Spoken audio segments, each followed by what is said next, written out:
Ini yang saya janjikan tentang masalah irtiqaul aulia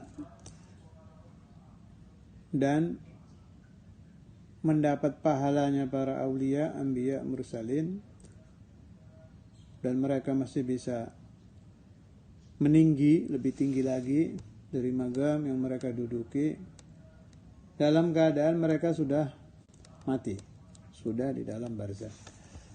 Masih dari kitab Jami' Karamatul Auliya juz 1 halaman 506.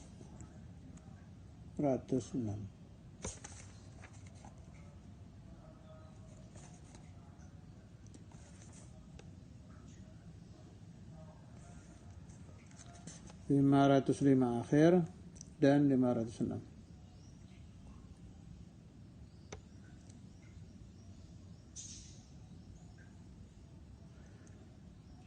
قال الشعراني رضي الله عنه في الجواهر والدرر. Jadi rujukan kitab ini kepada Syekh Abdul Wahab Asy-Sya'rani, rujukan fatwa ini. Masalahnya orang yang tidak pernah membaca masalah ini bakal menentang. Sebab mereka mengambil pemahaman dari zahirul hadis, idza mata ibnu Adam min qata'a 'amaluhu illa min thalath, sadaqatin jariyah wa ilmin yuntafa bih wa waladun salihin yad'u lah. Dia berpegang buta dengan hadis itu, tidak mengerti bahwa hadis itu banyak. Sebelum kita memahami hadis, ulama-ulama besar seperti Syekh Abdul Wahab Asy-Sya'rani juga sudah membaca hadis itu dan lebih dulu paham sebelum saya dan Anda. Kemudian juga karena mempelajari a'udzubillahi minasyaitonirrajim, bismillahirrahmanirrahim, ayat Al-Qur'an, wa an laisa lil insani illa ma sa'a. Itu dari zahirul ayat seolah-olah tidak ada gunanya bantuan para wali yang sudah di alam barzakh.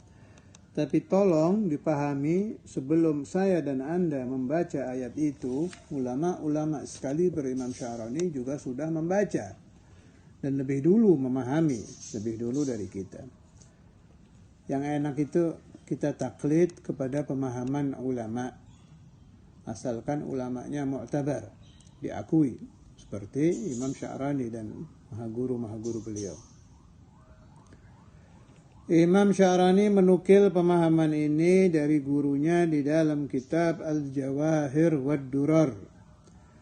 Wa hadzal kitabu iltaqatahu min fawaidi syaikhihi Sayyidi Ali Al-Khawwas radhiyallahu anhu, yang disebut kitab Kibritul Ahmar. Ibarahnya sa'altu Syekhana radhiyallahu anhu an salati Thabit al-Banani fi qabrih كما ذكره في طبقات الأولياء هل يثاب عليها كما يثاب على ما كان من أعماله قبل الموت. Jadi Thabit al-Banani radhiyallahu ta'ala anhu, Sayyiduna wa Maulana Thabit al-Banani ini satu wali yang unik. Jadi waktu beliau hidup, memang beliau doa, Ya Rabbi, wahai Tuhanku, kata Thabit Banani, in a'taita ahadan an yusalliya fi qabrihi fa'atini dhalik. Kalau engkau memberi rezeki seseorang bisa sholat di alam kubur, berikan juga saya hal itu. Gampangannya, ya Allah, kalau engkau menakdirkan ada orang-orang soleh yang di dalam kuburnya tetap sholat, jadikan saya salah satu dari mereka. Dan rupanya doa beliau diijabah oleh Allah Subhanahu wa ta'ala. Kembali ke pertanyaan Imam Sya'rani kepada gurunya. Sholatnya Sayyiduna Thabit al-Banani itu dapat pahala apa tidak? Kata Imam Sya'rani. Sebagaimana sholat beliau ketika beliau hidup dulu di alam dunia. Dijawab oleh gurunya Sayyidi Ali Al-Khawwas, faqala na'am, ya, dapat pahala. Lakin bihukmi kharqil 'adah. Tapi ini memang tidak biasa. Tetap dapat pahala, hanya tidak biasa. Liqaulihi sallallahu alaihi wasallam, "Idza mata ibnu Adam inqata'a 'amaluhu." Al-hadits, iqra'il hadits. Karena ada hadis kalau manusia mati terputus amalnya. Fal barzakhu, maka alam barzakh ma'dudun, terhitung atau dianggap fi haqqi hadza min waqti taklif, dalam haknya orang ini, yakni Thabit al-Banani wa man fi ma'nahu, terhitung masih waktu taklif. Mudeng apa tidak ini? Saya ulangi lagi, agak sulit ini, tolong dipahami, dibuka pikirannya. Maksudnya beginilah, ada pahala, ada siksa, itu hanya untuk mukallaf. Orang kalau belum mukallaf, belum akil balik, dia belum kena wajib, belum dapat pahala dia. Begitu balik, mukallaf, dia dapat pahala. Kalau sholat dan lain-lain. Di sini yang sedang dibahas sholat ini, sholat dan lain-lain. Kapan berhenti pemberian pahala ini? Kalau dia mati. Begitu mati, habis sudah. Tidak ada pahala lagi buat itu orang. Ini rata-rata manusia seperti ini. Memang rata-rata. Tapi ada orang-orang tertentu yang oleh Allah Ta'ala diberikan kharqul adah. Buat orang-orang ini, semisal Thabit al-Banani ini, di alam kubur dia masih mukallaf. Masya Allah. Fal barzakhu ma'dudun fi haqqi hadza min waqti taklif. Jadi buat beliau di barzakh masih mukallaf. Saking senangnya ibadah itu, sampai mau mati saja tetap doa biar tetap bisa sholat. Makanya aneh kalau orang masih hidup males sholat. Wali-wali itu sampai sudah dihitung-hitung sama si wali nih. Saya nanti mati, umpamanya umur sekian, taruhlah si wali dapat isyarah, kamu nanti mati usia 70. Waduh, saya berhenti sholat dong usia 70. Masih belum puas. Wah, bagaimana caranya supaya saya tetap bisa menambah pahala sholat ini? Biar pahala sholat saya tidak hanya 65 tahun. Taruh dia balik usia umpama berapa, 15, wafatnya umpama berapa, ada sempat taklif di alam dunia 65 atau 55 tahun. Dihitung-hitung masih sedikit ini. Tidak puas dengan masa mukallaf 65 tahun, 55, 50 tahun, pingin ditambah. Akhirnya si wali ini doanya, "Ya Rabbi, in a'taita ahadan an yusalliya fi qabrihi fa'atini dhalik." Ya Allah, saya ingin tetap di alam kubur masih tetap bisa sholat. Gampangannya begitu, diijabah oleh Allah Ta'ala. Dan ini tidak satu, banyak wali-wali begini. Kalau aulia dan salihin yang di alam kuburnya itu ibadah karena lezat saja, itu beda lagi. Ini mah khusus ini, bihukmi kharqil adah. Memang minta kepada Allah Ta'ala. Maka waktu taklifnya diperpanjang. Sampai kapan? Begitu mati masuk barzakh tetap mukallaf ini si Thabit Banani ini. Bal qala ba'duhum inna waqtat taklifi bagin hatta yasjuda ahlul a'rafi sajdatan yatarajjahu biha mizanuhum thumma yadkhuluna al-jannah. Lepas dari urusan Thabit Banani, ada sebagian ulama, ini bukan Thabit Banani yang berfatwa, malah ulama lain ini, sebagian ulama memberikan fatwa bahwa zaman mukallaf, zaman taklif itu untuk siapapun itu tetap ada sampai ahlul a'raf sujud dengan satu sujud yang menjadi kuat, menjadi menang di dalam timbangan atas timbangan mereka sehingga mereka mampu masuk surga. Maksudnya begini, sebelum saya ulangi lagi pemahamannya, pahami dulu tentang Ahlul A'raf. Jadi ada kelompok namanya Ahlul A'raf. Termasuk yang masuk di Ahlul A'raf ini anak-anak zina. Anak-anak zina itu tidak ikut berdosa, yang berdosa bapak ibunya. Jadi mereka tidak di surga, tidak di neraka. Ini riwayat terkenal di kitab-kitab tafsir, di kitab-kitab Ahlus Sunnah wal Jamaah. Tapi ini cerita saya dengar dari Syekhuna Ki Afif almarhum. Dia cerita kepada saya waktu itu di Darul Hadis, waktu beliau berkunjung ziarah Ustadz Imam, kemudian sempat ngajar di kelas beberapa minggu itu, seminggu 2 minggu, beberapa hari saya lupa, pokoknya sekian hari. Di antara faedah yang saya dapat itu, Ahlul A'raf ini tidak di surga, tidak di neraka, di tengah-tengah. Nah, kemudian Ahlul A'raf ini memohon kepada Allah Ta'ala supaya diizinkan mendekati surga. Diberi izin oleh Allah Ta'ala, mendekat mereka. Begitu mendekat, mereka minta izin lagi supaya boleh melihat surga. Akhirnya dibolehkan melihat. Setelah melihat surga, kepingin Ahlul A'raf ini, kepingin diberi surga meskipun yang paling kecil. Allah subhanahu wa ta'ala itu Rahman Rahim, Karim, Jawad, Mannan, Hannan. Diijabah, diberi satu surga paling kecil itu, kalau diukur dengan dunia ini, seperti benua yang paling besar di alam dunia. Saya tidak tahu benua apa. Seperti itulah kira-kira ukurannya. Nah, berarti maknanya apa? Akhirnya yadkhulunal jannah. Nah, tetapi menurut yang saya baca sekarang ini, hatta yasjuda ahlul a'rafi sajdatan. Jadi si Ahlul A'raf ini kan tidak di surga, tidak di neraka, tengah-tengah. Butuh murajjih yang membuat timbangan supaya lebih kuat gitu. Saya ulangi ya. Tidak di surga, tidak di neraka. Ibarat timbangan tengah-tengah.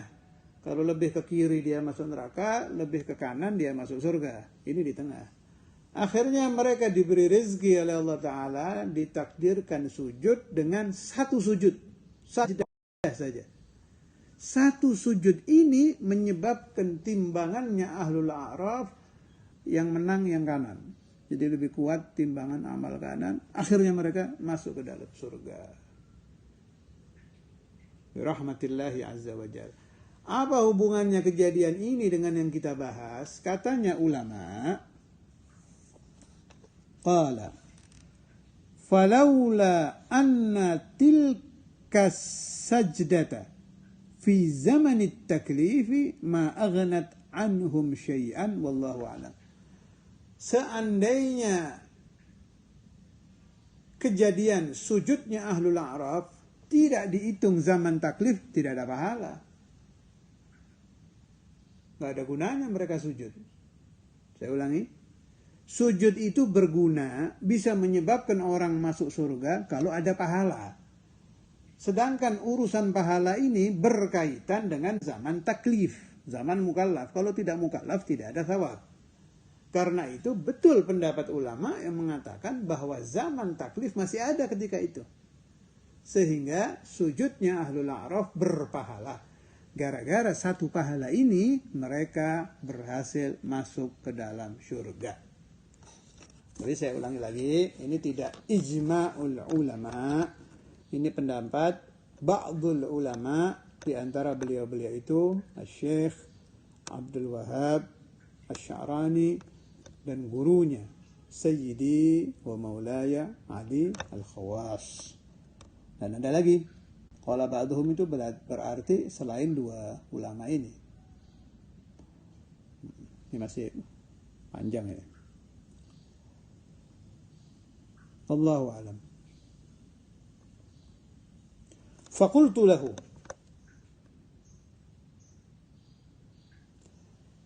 Kultu siapa ini? Syekh Abdul Wahab Asy-Sya'rani bertanya lagi kepada gurunya. Oke, tadi sudah selesai masalahnya. Bahwa zaman taklif masih berlaku sampai kejadian sujud Ashabil A'raf.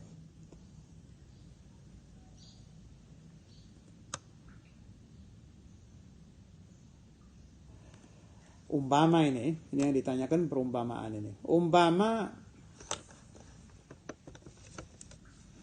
lam yatahaqqaq al-'abdu fi darid dunya bi maqamin minal maqamati fahal yu'tahu fil akhirah. Ini juga penting ini. Ada seorang hamba ketika di alam dunia dia tidak berhak mendapatkan magam A. Satu makom, yang saya maksud makom A itu ahadul makam. Kita istilahkan makom A. Ada makom B, ada makom C. Magam min magamatil ma'rifah, min magamatil wusul ilallah. Tidak pantas ini si Zaidun umpamanya, mathalan tidak pantas mendapatkan makom itu. Ikhlasnya kurang, khusyuknya kurang, dan sebagainya. Tidak pantas lah selagi dia di alam dunia. Fahal yu'tahu fil akhirah. Tapi si abd ini kepingin. Tetap dia minta kepada ya Allah, saya memang tidak pantas.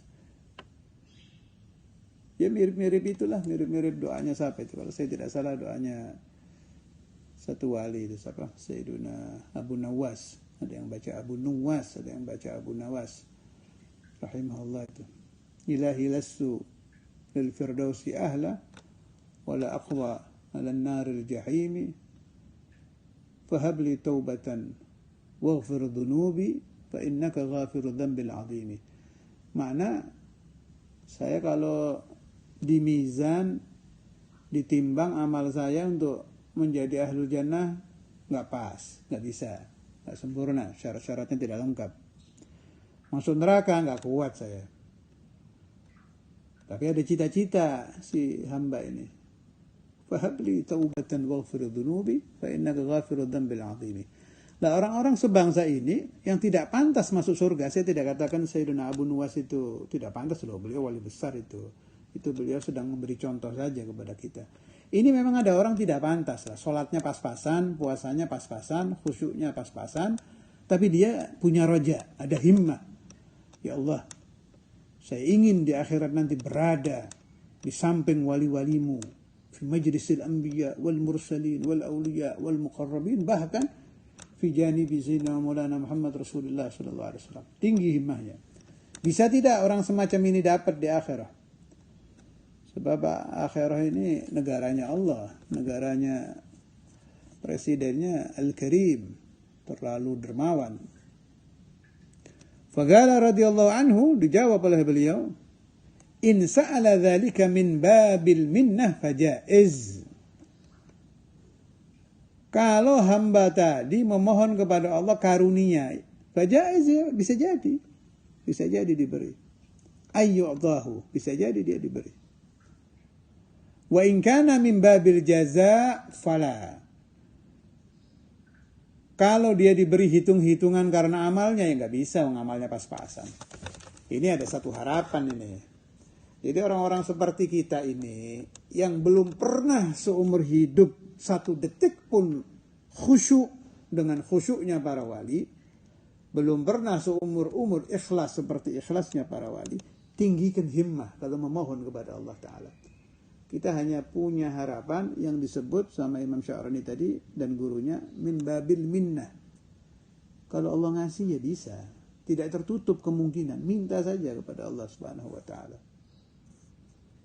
Tapi kalau jaza, hitung-hitungan amal, nggak kira masuk. Tidak kira masuk. Ikhlas itu kayak apa kita nggak pernah merasakan.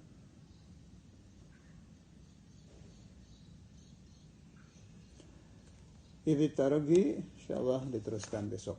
Sampai idit taraqi fil akhirah la yakunu illa fi a'malin hasalaha al-mukallafu huna ila akhir ma qala radhiyallahu anhu. Allahumma ighfir dhunubana wastur 'uyubana wa aslih sarairana wa ahsin khatimatana wa khatimata ahbabina fi lutfin wa afiyah bila mihna dunya wa ukhra wa ila Syekh Abdul Wahab Syarani Sayyidi Ali Al-Khawas بجميع رجال جامع كرامة الأولياء وإلى روح سيدي سيد إسماعيل النبهاني وخصوصا سيدي مولاي الوالد حق عبد سيدي مولاي الحق عبد القادر بن أحمد القيوم من أوطى لهم الترتيب دائما وإلى حضرة النبي الفاتحة.